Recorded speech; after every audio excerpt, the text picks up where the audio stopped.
So far po naman, Attorney Jay, sa ngayon ho, dito po kay Leon, meron ba kayong mga ports na binabantayan at kumusta po kung sakasakali?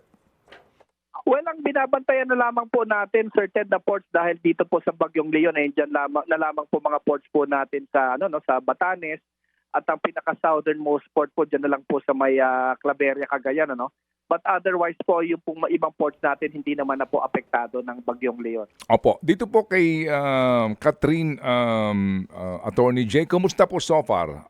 Kay Christine, kumusta po so far po ang reports sa inyong mga tauhan doon po sa mga naapektuhan kung ngayon ho ba sila po ay na operational na?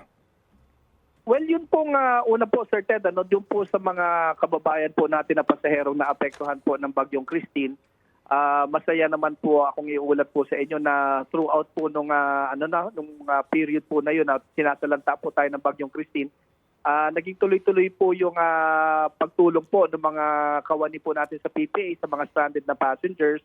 Umabot po tayo ng halos 8,000 pasahero po na stranded at sa kabutihang palad po napakain naman po natin halos lahat po na yun, yung mga stranded. Yun naman po sa mga ports po natin, naka-experience po tayo ng mga damage po. Although minor lang naman po at naitala po natin, siguro po at nai-report po natin sa DOTR na yung cost po ng damage po natin sa Bagyong Christine dahil napakalapat nga po niyan, hindi po ba, simula Luzon hanggang Northern Mindanao, nasa halos 200 million po yung naitala po nating damage po dyan. Sa ngayon po sir, ito hong mga pantalan naman natin dyan ito hong marami po ang mga pasaherong gumagamit dito po sa Manila, dito sa Batangas, dyan po sa may bandang Matnog. Lahat po ngayon yan ay operational.